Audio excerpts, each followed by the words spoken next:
Welcome to the final session of our Way of Love, the book written by Scott Gunn, with verbs, 7 verbs to show us ways in which we can turn toward Christ and live our lives in a way that is exemplary in the way that we pattern ourselves. So if you've read the book for each of the 7 weeks, you have reflected on turning, learning, praying, worshiping, blessing, go, and rest. And I wonder which of these have come easily to you and whether you are practicing these regularly. This last chapter is the rule of life. And the rule of life is a pattern that we create for ourselves based on these verbs or based on other things that we have determined will help us live a life that is more focused on Christ. The author, Scott Gunn, suggests that when we put together a rule of life, we take it slowly, that we make a rule that isn't too overwhelming and follow it for a month, evaluate it.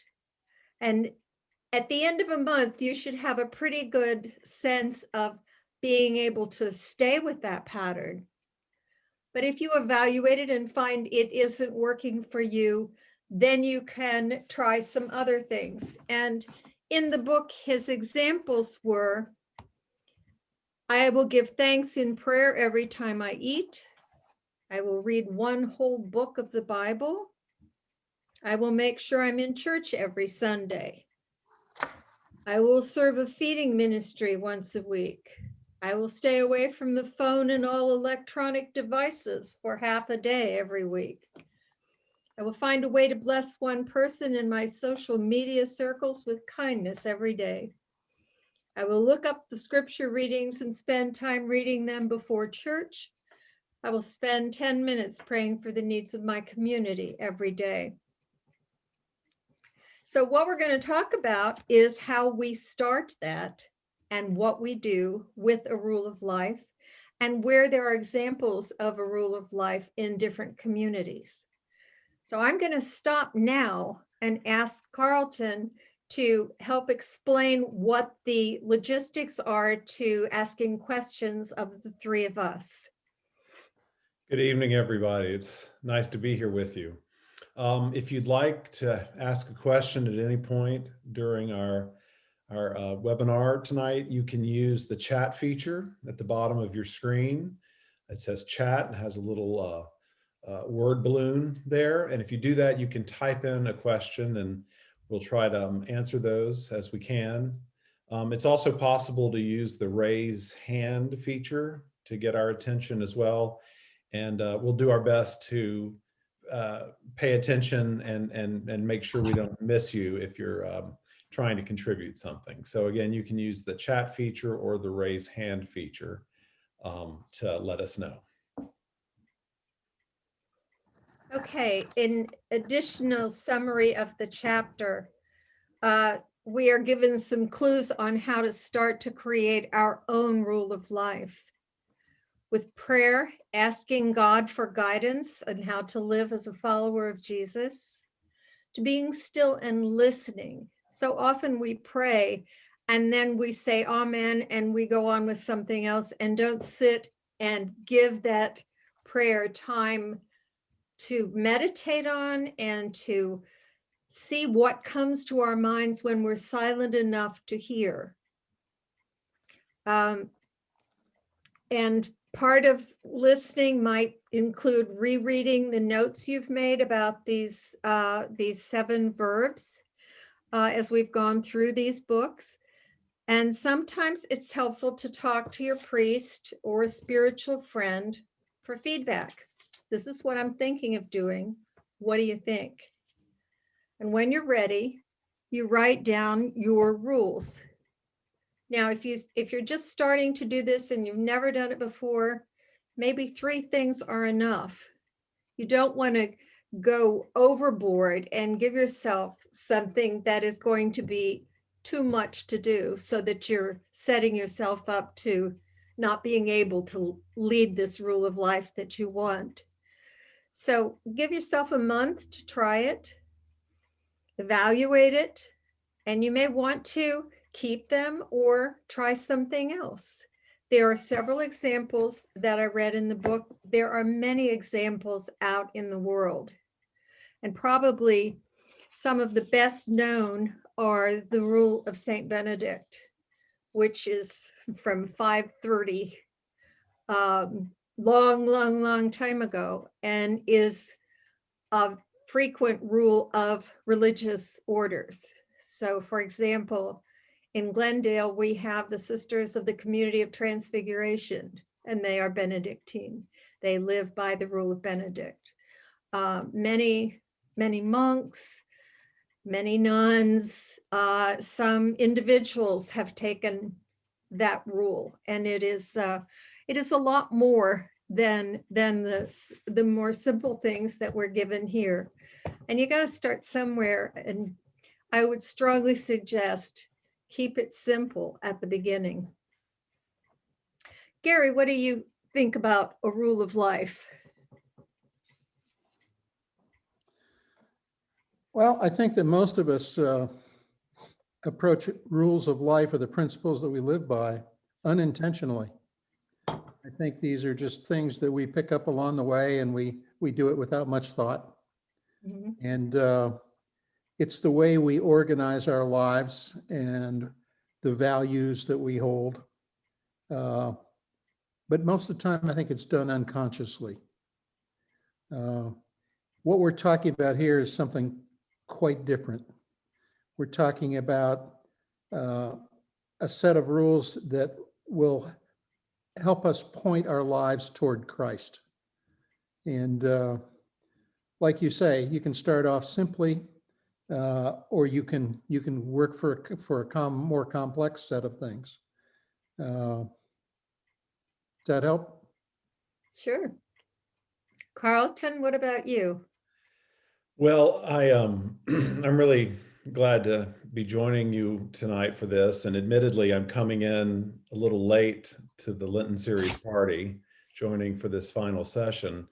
But this particular chapter, I found speaks to me, and it appeals to something. It appeals to a part of me that's. Let's just say I'm very familiar with this because I do not come at this unintentionally. I think I'm actually pretty intentional about developing a guide for how I want to, the kind of person that I want to be, the kind of father, the kind of husband, the kind of human being that I want to be. And if anything, I might err on the side of examining it a little too often. And I'm happy to share, some of that with everyone tonight. But for me, of course, I have to bring up J.S. Bach early in this discussion. But one of the things that Bach did was, with regards to his church music, was that he strove to achieve what he called a well-regulated church music. And what he meant by that was that in the liturgical life of a church, there is a routine that you fall into, whether you want it or not. You have the liturgical seasons, you have different theological themes that recur year after year. And what he wanted to do was develop a music program that was perfectly suited to that routine of church life. And I sort of feel like I tried to do the same thing in my own regular life, not just work, but in every way that I relate to other people. And I enjoy taking the time to think about it and to develop and redevelop rules. Now, I would say that most of mine, they include a spiritual component, undoubtedly, but they include other components too, that are part of what I think about on a pretty regular basis. Thank you. Would you be willing to share some of that? Sure. A lot of what I'm going to say might sound awfully secular at the beginning, and but I will get to the spiritual part. But let me start by saying that when I was a teenager, my father worked for Dow Chemical in Louisiana. And one day at work, he attended a presentation where someone from the Franklin Covey company came. They passed out Franklin planners to every engineer there and taught them how to use it. And if you're familiar with Franklin Covey, there's an entire system of planning that goes well beyond tasks and to-do lists, but into the focus was, or the goal was, to make sure that you spent enough time reflecting on what you valued and what was important to you, and then to make sure that the time that you spent was directed towards those values. Mm-hmm. And I think that may be a secular description of what we're talking about here, about the way of love, because when we talk about a rule of life, we're talking about developing a system, as Gary said, that directs us towards Christ. And anyway, my dad was very taken with this, and he immediately came home. He bought me a planner and he taught me how to use it when I was 15. And I went to high school with my Franklin planner and bought into the whole system. And I've basically been doing something like that my entire life. Now, one of the things that I shifted a few years ago to less of a practical task list approach to this and to more of a philosophical approach. And I would say it was not so much about achieving goals for me as it was about, am I living the life that I want to live? Mm-hmm. Am I living the way that I want to live? And one of the things that I developed over a decade ago was I wrote my own mission statement. Wow. And in addition, I wrote a series of phrases that I call my motto. And every year I revisit them. It's always right after Christmas. I try to find a couple of days to myself, which is not always possible. And I revisit that mission statement, and I revisit that motto that I've created for myself. And then for the coming year, I read it every day. I read it every week. When I sit down, I set aside time once every week to read it and to lay out what I'm going to work on. And one of the questions I ask myself, and this is where I'm finally getting to the spiritual component here, is that I do something called, the idea is called sharpening your saw. And the idea is that a fine craftsman knows that they're only as good as their tools, and that they have to care for their tools and take care of them so that they can be useful in other ways. And that's kind of this is how I reflect on myself, is I want to be good to be useful. And so I think of 4 areas each week: physical, intellectual, spiritual, and emotional. And I think every week I try to pick one thing that I think fulfills one of those areas. What can I do to take care of myself physically? What can I do to take care of myself intellectually, spiritually, and emotionally? And I've been doing this every week for years, and I love it. And it's one of my favorite things in the world to do. And I guess it's, in a way, it's my own little rule of life that I hold myself up against each week to see if I'm being the person that I want to be. Thank you. Gary, would you be interested in sharing some of your rule of life? I think I've been a deacon for so long that my rule of life is kind of mixed up with my vow. in the diaconate. You know, if you look at the vow for the order, I commit myself to the trust and responsibility of the office of deacon. I accept the pastoral direction and leadership of the bishop. Faithful in prayer and reading and study of the scriptures. And I try to do my best to pattern my life in accordance with the teachings of Christ, as much as to not turn other people away from Christ as to make disciples. I'll settle for the first and hope for the second. In all things, I will seek the glory of Jesus Christ rather than my own.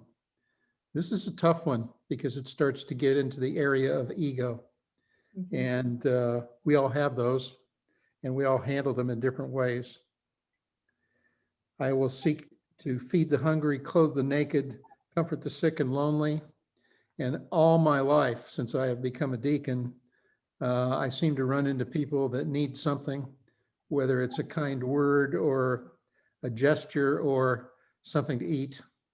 And I do things for them and then remind them of the God who looks after them.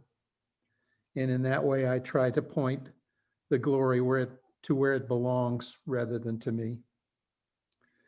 I agreed to solemnly engage to conform to the doctrine, discipline, and worship of the Episcopal Church, which changes over time, which means that God help me, I have to change as well. That's one of the difficult ones.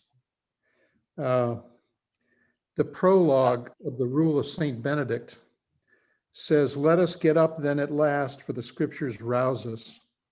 Let us open our eyes to the light and our ears to the voice of heaven that every day calls out. And if you hear his voice today, do not harden your hearts." I think it's so easy in this life and in this culture to let it harden your heart so that you stop responding to everything. And I have trouble with that, but I work at it.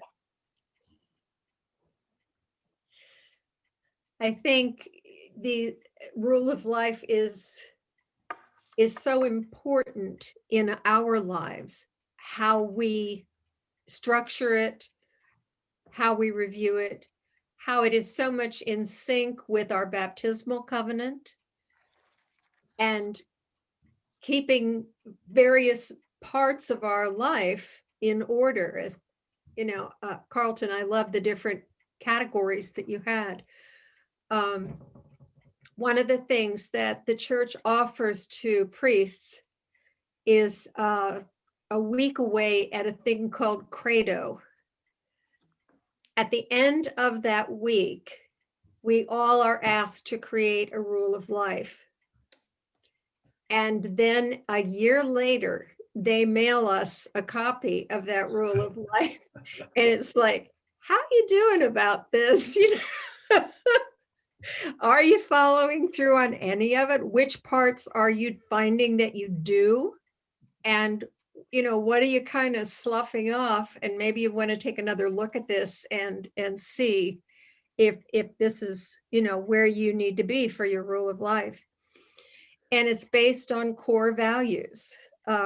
You state your core values, and then you have, you know, various things under the core values. And for me, it's loving God and family, being authentic, celebrating humor and joy, curiosity and learning, and stewardship. And the last time I went to Credo, which was 10 years ago, I think, I really had a different rule of life, and I had not done much with it. So when we were going to be doing this chapter, I pulled out the rule of life and I took a look at it, and I am much more in sync with this rule of life. Not everything, but I really feel like I came up with the right core values for me to live a life that allows me to have joy and focus and facing toward Christ in what I'm doing. And it really makes a difference in my life. And I think from what Carlton, you've said, and Gary, what you've said, that's the value of a rule of life. And go ahead, Carlton. Yeah, I think actually, in preparation for tonight, I decided to look up the etymology of the word rule, Yeah. because I was thinking, I saw a note from you, Heather, about, that word has some connotations for us, Yeah. and We for a don't lot of like people, we don't rules. like it. And I think it's because we immediately think of rule as order, right? As command. And it was really interesting. So the word comes from the Latin regulare, translated through French eventually to become ruler or rule, Mhm. and it really was, the meaning had a lot more to do with measurement than it Yeah. had to do with order, right? It was about having something to compare yourself to in some way, right? That's the nature of a ruler, is that you're comparing yourself to that. And so your revisiting of your rule of life is exactly the way it's supposed to work, right? Yeah. It's not supposed to be perfect and correct all the time, but it's a way of measuring yourself and the way you choose to live over time. And that changes too. Mhm. I can tell you that all of the reflections that I did changed over the course of my life. And in particularly when you have something dramatic like children join your life, everything changes. Yeah. Right. So. Yes. And certainly during the pandemic, everything has changed for all of us. Right. But I think, the etymology is so important, because I think for many of us, the minute we hear the word rule, we stiffen up, and it's like, I don't want people telling me what the rule is that I have to live by. But that's not what a rule of life is. It's Right. something you set for yourself. And to me, the key is to make it something that you really think you can achieve. That these are things that are important in your life, and that, it's not like, okay, I'm gonna, stewardship of my body is, doing some physical exercise and eating well and those various things. But if it's if it's a real hard rule, you can start to resent it, and you can start to just push it aside. So I think understanding that we make these rules for ourselves, and they're not handed down to us as this is how you will live. Although there is one sort of controlling feature, which is that it's to direct us to Christ, right? I mean, that we're not saying, oh, follow your own moral compass and you'll be fine. We're saying you make the decisions of what these rules are, but there's one direction they need to be aiming, right? Yeah. And I Yeah. think I think that's the reason people resist the word rule, is because they might actually be resisting the idea that the kind of fundamental idea that's behind all of this. Mhm. You know what I mean? Like they don't want to be told what to do. And on one level, that's certainly what we're saying, is that it's not my place to tell you what your rule of life should be and what are Right. the things that you choose to do. But there is a direction that we're all supposed to be aiming Mhm. in some way. Yeah. Yeah. And that, I think, that's when we do this at Credo, we share it with another person, Mhm. and someone that we feel will give us good feedback and say, this is really, this looks good. Here's something you might want to consider. Like, part of my stewardship was my vocation. And, I am supposed to work 20 hours a week. There's no such thing as part-time. And so the person that reviewed this said, you maybe need to dial back the expectations and say, what will 20 hours buy us? Mhm. Instead of, having this performance has got to be there. Right. And if it takes you 40 hours instead of 20, well, that's what it takes. So that's the one I struggle with probably the most. Yeah, I think there's another aspect to this that I'm really interested to get both of your responses to. One of the things I'm really interested in is not so much the decision to make a rule of life, but actually how do you do it, right? And how do you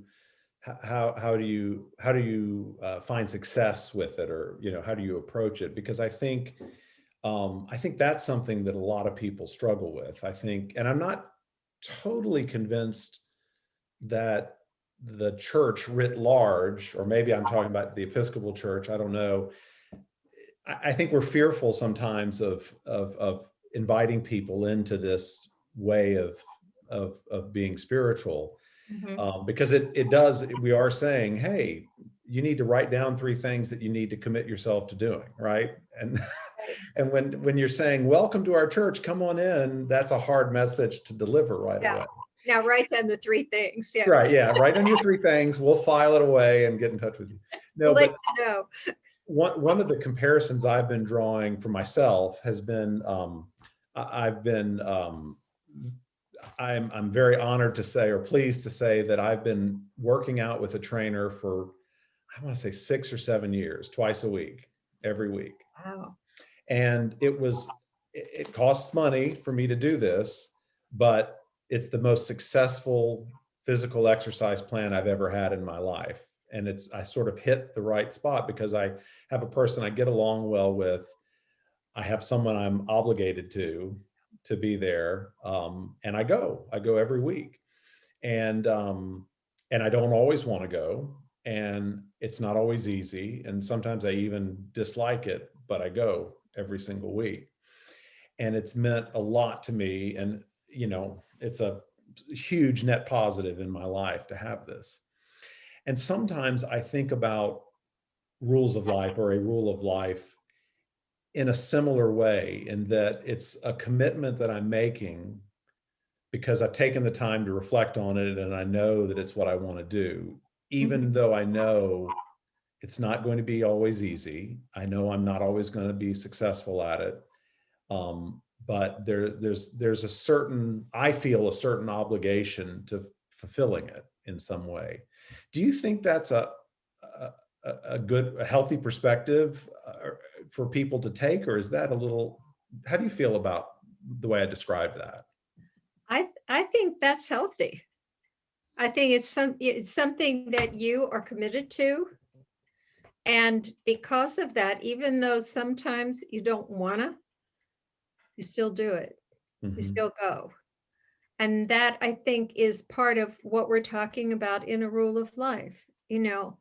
Sometimes you won't get all of it done. Sometimes you have too many things on the, under each value that you've listed, and you go, there's no way I can get all this done. But you know what? I did this and this, and that really feels good.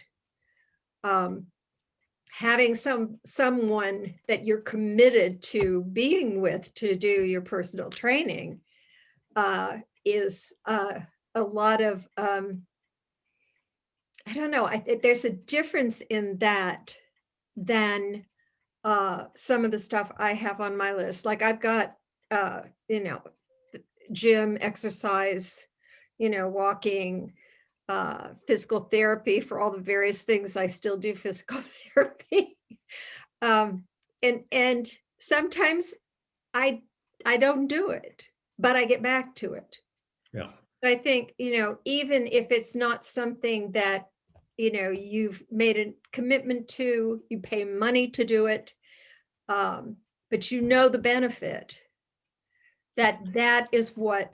that's what keeps me doing those things, is I know the benefit. I don't like them. I was never into physical education. I used to play tennis and ride horses, and that was what I did for physical education. But that's great, but I don't play tennis anymore. and I haven't ridden in years, but I still have to take care of my body, and that's part of my stewardship. Yeah. Yeah, I sometimes think sometimes the church wants to pretend it's more of an entertainment center when it Mhm. probably should be pretending that it's more of a gym, right? Mhm. That we're going there to exercise our spiritual lives together, and I think that would be, well, I think that's what we should be. Yeah, I like that. There's a quote, if you don't mind me sharing it, a quote I found, and I thought this was appropriate. It's a quote I keep and I look at often, and it's really more about, it was a quote, I can't remember the source now, but it was like directed at a young aspiring either musician or artist or something like that. And it was talking about the difference between habits and inspiration. And this is the advice this person was giving. They said, first, forget inspiration. Habit is more dependable. Habit will sustain you whether you're inspired or not. Habit will help you finish and polish your stories. I think it was a writer.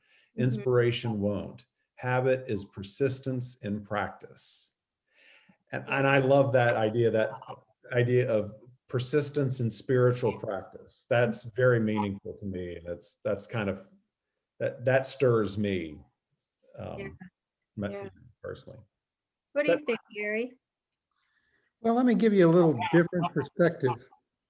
Instead of thinking about things that are just personal, the rule of Benedict survived and proliferated because it taught the monks and nuns all about living in community. Mm. It was pretty much focused toward the relationship with God and the relationships with each other. So when you look at it that way, then what you do, what comes out of your mouth, how you do your work, how you treat others, those things come to the fore. Mhm. So it's not your own evaluation of your own existence, but it's kind of your brothers and sisters' evaluation of your value to the community. Mhm. So it's a little different way of looking at it. They had rules for when you sleep, how do you receive guests, what your rank is in the community, how you manage disobedience and conflict. So it was kind of a different focus. And when you were done with that process, all of a sudden you became more irresistible or compelling as people.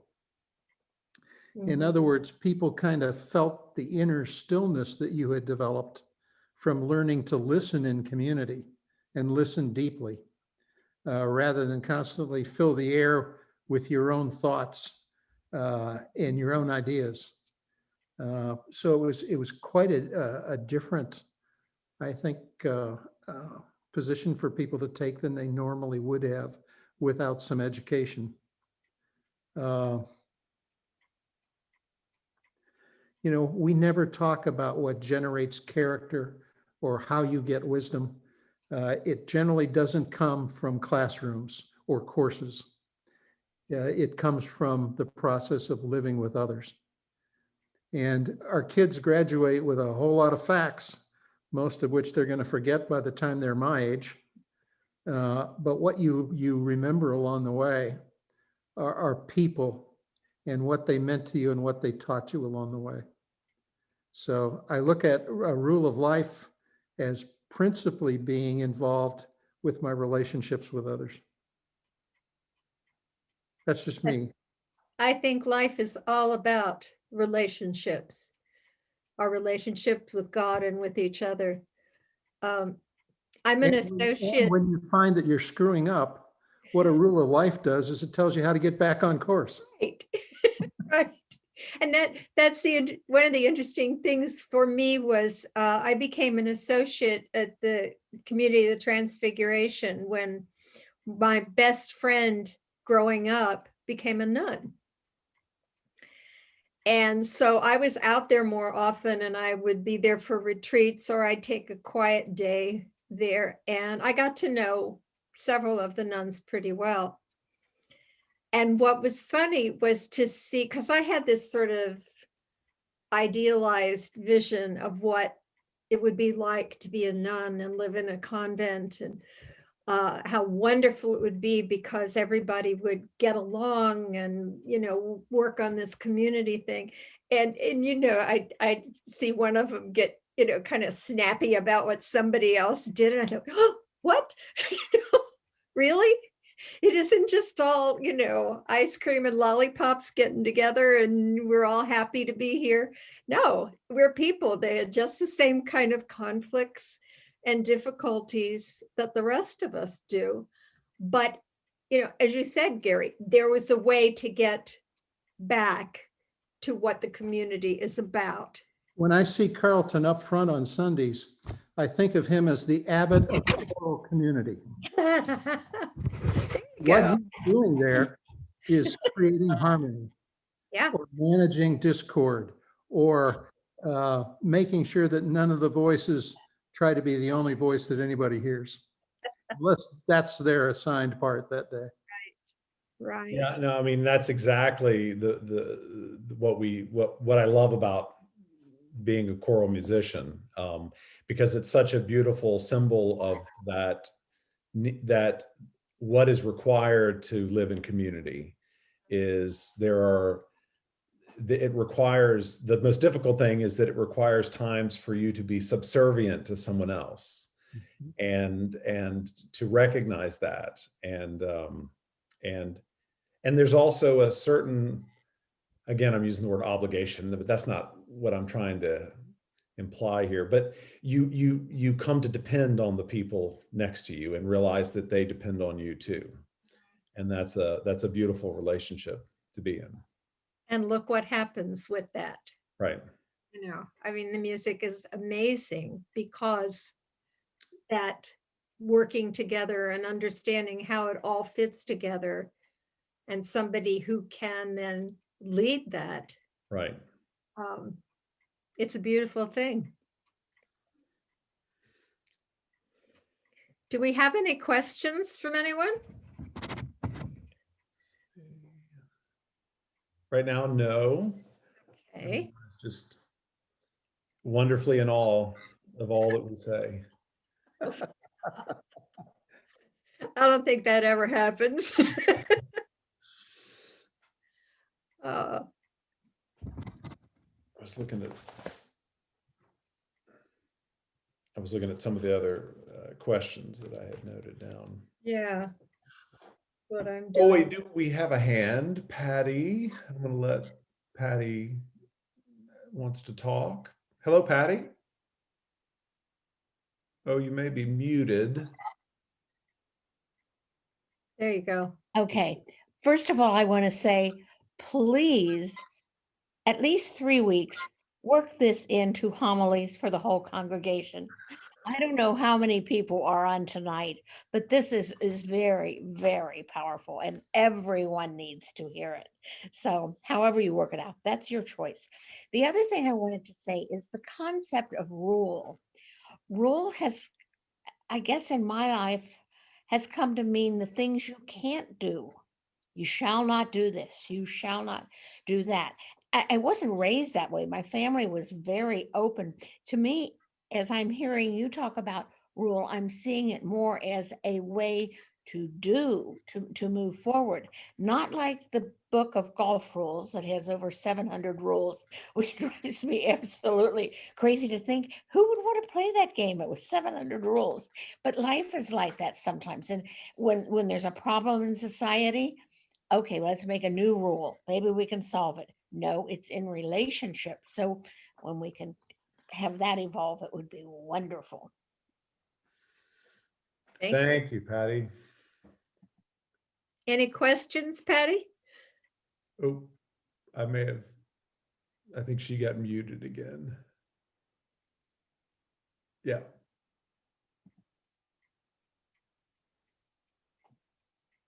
All right. Yeah, I think that's interesting too, because up to this point, I hadn't thought about rule being saying no to something. I had only been thinking of it as a positive. So I agree with that.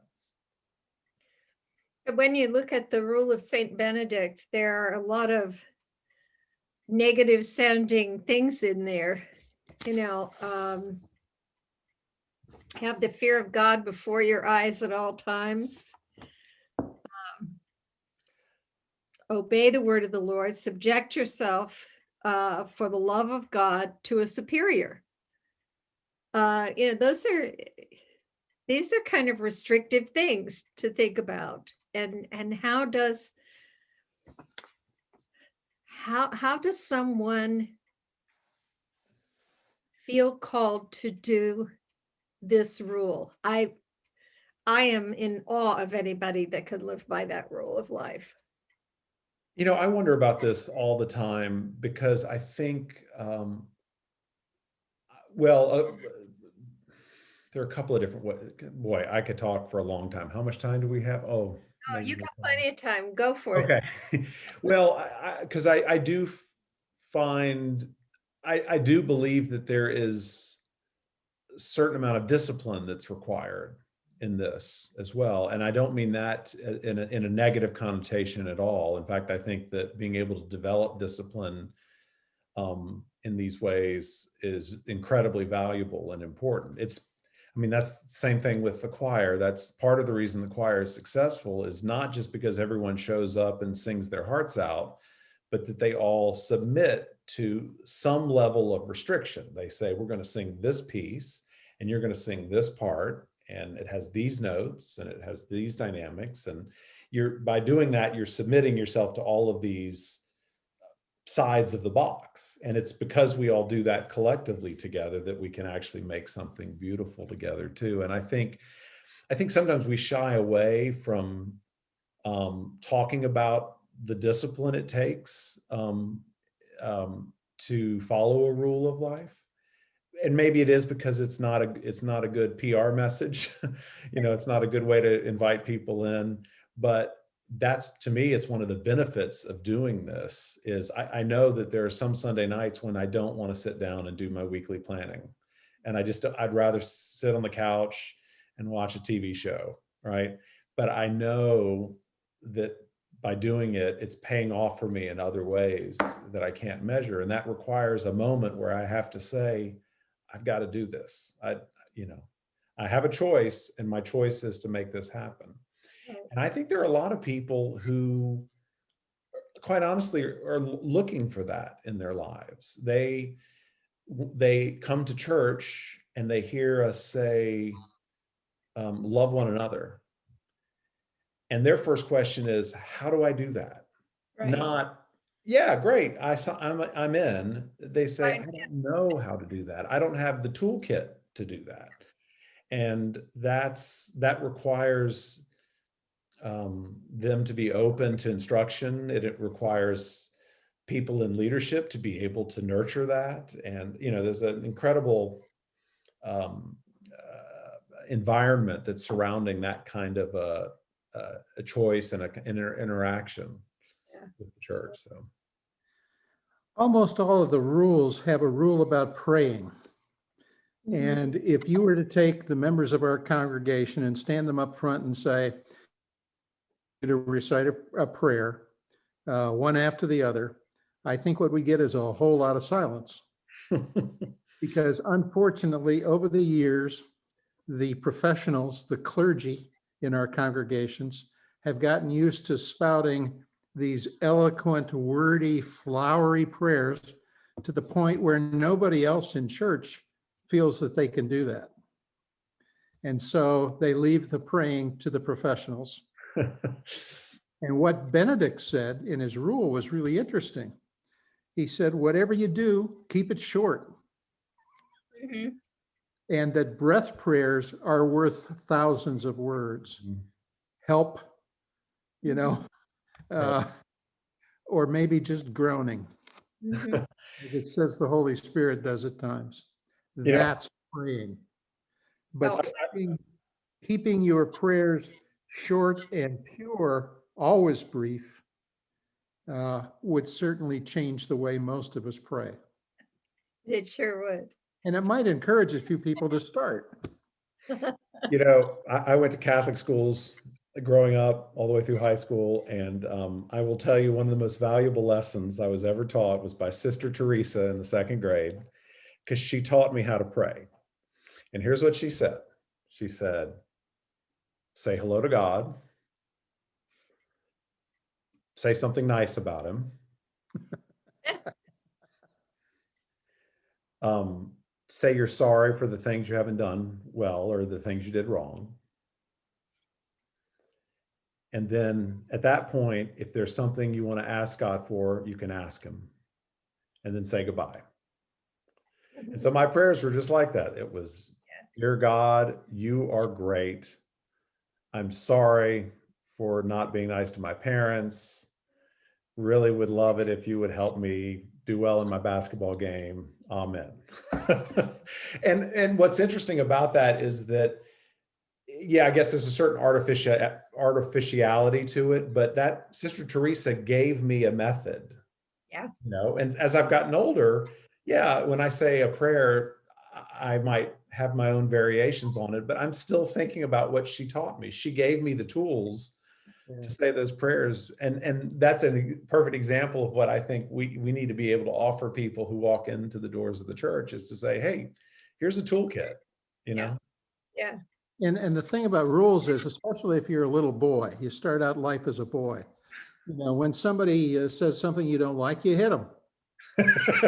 Right. Eventually, somebody comes along and says, you can't keep hitting people. This isn't going to work. Use your words.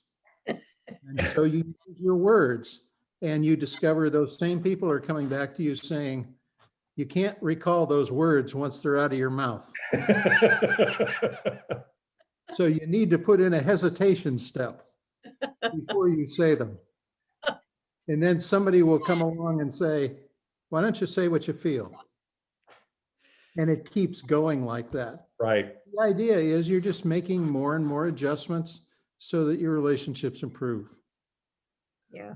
Linda has her hand up. I'm Okay. going to add her in and see. She is there. Linda, you may need to unmute. Yeah. There, you're good. You should be able to talk now. Can you hear me now? Yes, we can. Good. I just want to weigh in to say that there was a wonderful collision of different ideas for me just a minute ago in terms of community. Patty Normile, I hope you're listening, because Carlton had a nun talk about teaching him to pray, but Patty's instruction some time ago about just the basic help prayer has resonated with me on several occasions, and I'm here to say it's really worked. But I also, well, the couple things, I find myself praying a lot, muttering to God a lot, thanking God, despairing, a lot of out loud talk with God throughout the day. And also I wanted to throw out some ideas I've come across, maybe not sort of Christian based, but in my readings of other sources. One rule of life concerned keeping one's death before one. Mm-hmm. Mhm. And I also came across in a reading the notion in meditation of concentrating on prayer in your breath as if it were your last breath. And while this sounds morbidly cringy, I think the strength of it has much to offer. And I just wanted to share that because I'm a very, very good friend of mine is walking into a very dire diagnosis, and So it's put right on the front burner, what's always on the back burner for me. And that is one's, one's mortality. And the wisdom people who are asked, who cross the street to the temple every day and are asked, where are you going? And they go every day to the temple, and their answer is always, I don't know. Because my steps to the temple may be interrupted in a way that I can't foresee. So I guess I didn't mean to go wax heavy on you all, but I did want to throw out the idea that the rule of life is intensely present for all of us every minute. And it's just a function of waking to it, I think, for what it's worth. Now, Carlton, please unmute me. Thank you. Hey, thank you, Linda. One of the things that probably all our rules of life should contain is a rule about perseverance. Somewhere along the line, before I graduated from college, somebody forgot to tell me that life was going to be tough. I totally missed that part until I got out into the working world and realized how rough and tumble day-to-day life really was. And there's probably nothing as frightening as realizing that you don't control everything and that you're going to run in trouble at your work, in your marriages, in religious vocations, in friendships. And the only thing you might think about doing is, deciding whether you're a split personality or not. You like one thing one day and want something else the next. But the idea of maintaining some stability in your own person while you go through the uncertainties of life is something that can really help you. Deciding that you're with the right people doing the right things in spite of the fact that today wasn't a glowing success can really help you get through the week and get through your life. And I think our culture places exactly zero value on those who stay married, who keep working at the same job, even though it may not be the most pleasant thing in the world. I think we refer to it sometimes as sacred redundancy, but they don't make movies about us.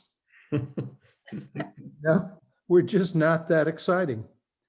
On the other hand, when you realize that life is cyclical, that there are repetitive patterns, being stubborn in a holy way certainly has its values. Yeah, I love that. I think about the idea of developing physical grit. And I think what you're talking about is spiritual grit in a lot of ways too. Right. Patty has raised her hand, so let me get her back. Patty, if you unmute, you should be able to talk. A question for you, Carlton.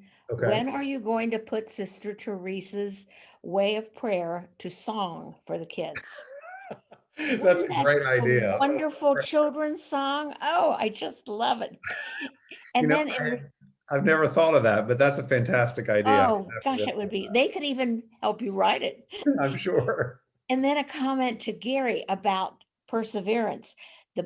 During World War II, Winston Churchill was invited to give a commencement address to a prestigious group of young people, probably all men. And he said, never, never, never, never, never, never, never, never give up. 10 times, I think, and left the podium. So never give up. It's a good. Oh, that's wonderful. That's great. sorry, I'm just, okay, there, I was just, I think, hearing you talk, Gary, about the, the perseverance and that, people who stay in marriages for a long time, it's not like you get celebrated for that or staying in the same job or in whatever, that you kind of might look boring to other people, but there's a certain something about being maybe boring to people in that you are in a life where you are living it in a way that has, even though it's work, there's a certain wonderfulness about that life, about the person with whom you choose to spend your life. And, it may not all be sunshine and roses, but it's good and it's solid. And it's once again, relationship. I don't think that's to say that there never is a reason to divorce. There is. What Hey, it's saying is our culture says you should be happy and beaming every day of your life. And if you aren't, we have chemicals that can help you with that. And we certainly have places where you can spend money where you think you're going to be happy. Mhm. What that's talking about is it's realistic to realize there's going to be a few bumps. yeah, And that although you're in the dark on the Pennsylvania Turnpike, there's just a few tunnels. Most of the road is in the sunshine. I think that's important to remember. The other thing that we're probably close to our time, but never let the sun set on your anger. Oftentimes in our culture, we've been taught all about winning from sports, and sports teaches us a lot of good things about teamwork, but it also teaches us that anybody who doesn't win is a loser. mhm, And if you lose a friend, if you lose a relationship, winning isn't all that important. yeah. So it's something else that we can work into our rules of life. Forgiveness, valuing relationships, being right. They sometimes collide. Yeah, they do. Yeah, they do. Well, with that wisdom beautiful place to end. at the end of our time, and I want to thank Carlton, Gary, for being with me tonight. And for those who are watching, thank you for investing some time in hearing people talk about the rule of life. Hopefully, you're doing the prayer, or you're just telling me to make it brief. Thank you. Just end with help. Help. Help us. All right. Well, this will be available on the church YouTube. This conversation will be available on the YouTube channel, so anyone can share it with others who might enjoy it. So, all right. I guess I'll officially end the evening. Thank you. All right. Thank you. Good night. Good night.